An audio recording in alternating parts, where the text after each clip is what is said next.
Hey, I'm Kevin, you're in my kitchen, and today I'm going to show you how to make a Thai-inspired butternut squash soup.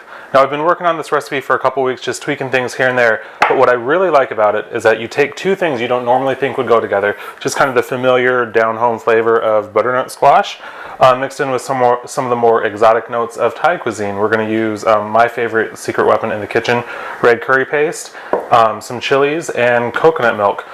So you take two things that you don't normally think would go together at all, and you mash them all together, put them in your mouth, shut your eyes, and just kind of let the magic take over, and suddenly you're very happy and it all makes sense, at least for one night.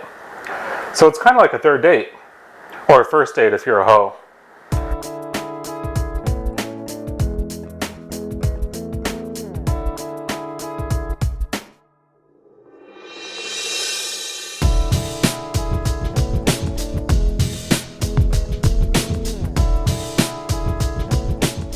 So let's get started. First things first, we're going to preheat the oven to 375. The nice thing about this recipe is you do get a lot of time while you're prepping stuff for other things to settle in. So the first thing we're going to do is get this butternut squash ready to go. It goes in the oven for an hour, and that's going to give us some time to prep the other vegetables. And then we're probably going to get a little break in there, which is nice. Honestly, it's not that much work for the amount of food you're going to wind up with. I know this seems like a great deal of ingredients to start off with. I've doubled everything because I think when you're going to go through all the effort to make a soup, you might as well wind up with one gigantic pot of it. You can freeze it, you can put it in some Tupperware for 5 different lunches throughout the week. You can, if you're having a party, it's a great way to start off the meal. Long story short, you're going to put this much more effort in to double the recipe, so as long as you're doing all this, we might as well go for it. So, if you've never worked with butternut squash before, I'm guessing the thing that has scared you away from it is prepping it. It's really not all that hard. We're just going to take the top off there and then cut them in half. I'm using a beautiful ceramic knife today, and that works incredibly well to get through stuff like this.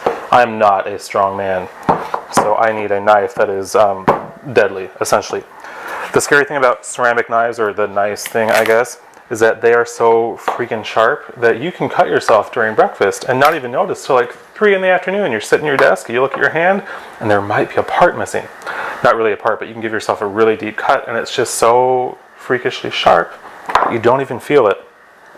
That might not be a selling point for you, but I'm just letting you know a weak guy like me can handle these pretty well.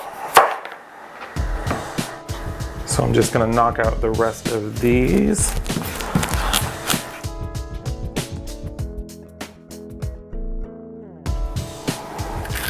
Kind of get in the edges. We want to get all that stuff out of there. All right, all the squash is ready to go now. Now we're gonna throw some olive oil on it. What I've done is just thrown a little bit of olive oil into a bowl, and I have a silicone brush. I love this because it's so easy to clean. If you just have a regular brush, that's gonna work just fine too. If you don't have a brush in your kitchen at all, don't worry, just grab a paper towel, dab it in the olive oil, and then just kind of wipe it across all of the butternut squash. There's always a way to cheat in the kitchen if you put your mind to it. You don't have to have every tool in the world. Unfortunately, I do have almost every tool in the world. I have gone insane. All right, once we've got the olive oil on there, we're just going to grab 2 baking dishes.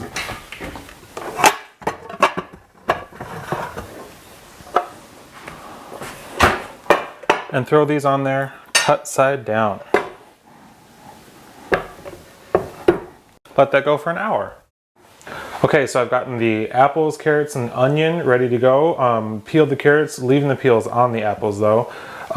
So I'm going to grab my handy little shortcut, my vegetable chopper. But if you don't have one of these, it's no big deal. Remember, you're throwing these all in and pureeing them at the end, so they don't have to look pretty right now.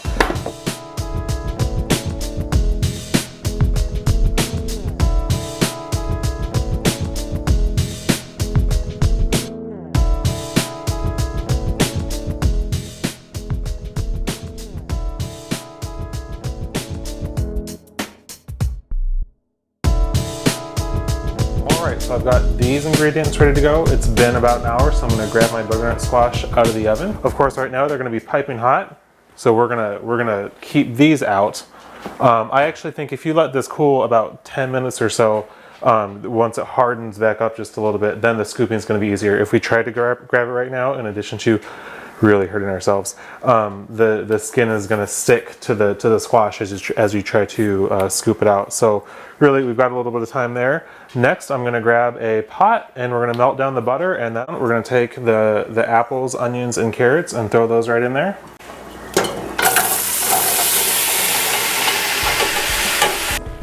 So we're giving this just about 5 minutes till you get that nice glisten going on everything. Next, we're going to throw that red curry paste in. Now, I'm like I said, I don't really believe in moderation, so I'm using a heaping tablespoon of this stuff because I just love these flavors. Now, if you're at all worried about it, you could start off with a teaspoon or two and just taste it as you go along, just scraping the insides out at this point. Beautiful, much easier than many other methods of doing this.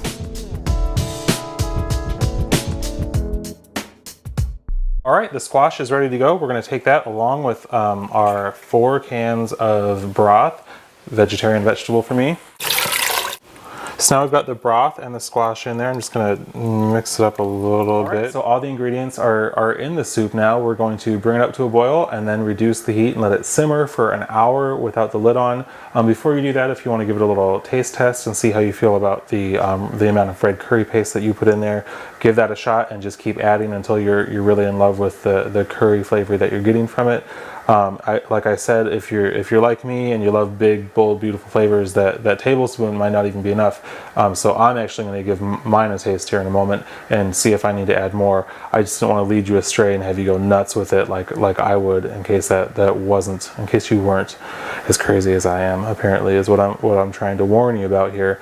So give it a taste, see how you feel about it, and then you've got an hour to yourself again to just go have fun and be proud of the fact that we're about to make soup. Okay, so the soup's been going for an hour. Now, as you can see, all the ingredients are already starting to break down quite a bit. The butternut squash especially has just kind of disintegrated into the rest of the soup. But because of the stringy consistency of butternut squash, we're prevented from just stopping at this point and having a stew. It's almost there, but it's just a little bit weird. So, what you can do is work in batches, put this into your blender, pulse it until you get it to the consistency that you want, and then pour it into another container. Just keep working in batches until you get the soup just right. But if you're lucky enough to have a magic soup wand, otherwise known as an immersion blender, then this is going to be a lot more fun and a lot faster.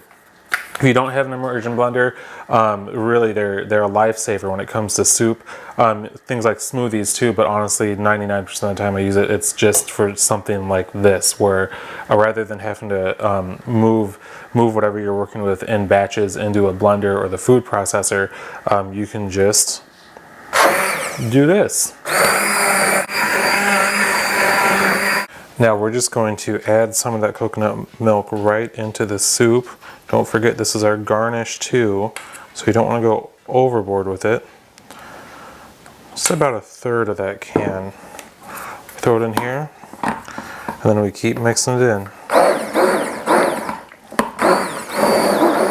All right, once you're through with the blender and you've got the soup at a nice smooth texture, now comes the fun part. We're going to dress up the bowl with the garnishes. Move this soup into the bowl.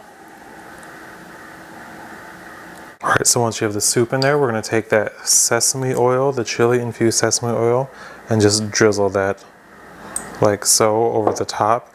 That is just what gives this whole thing a very cool kick.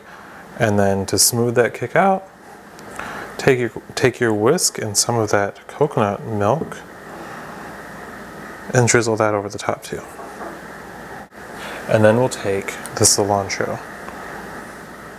And there you have it. Our Thai-inspired butternut squash soup. Delicious.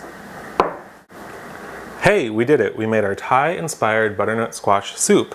And when you think about it, aside from prepping the vegetables and waiting for stuff to simmer, that really didn't take that much time to get that gigantic pot of food. Whether you're having a dinner party or you're just looking for a hearty meal with plenty of leftovers, I'm set for lunch for the week, at least. So I'm very proud of us on our first creation here together. I hope you had fun hanging out in my kitchen. I certainly did. Hope to see you back soon. Thanks.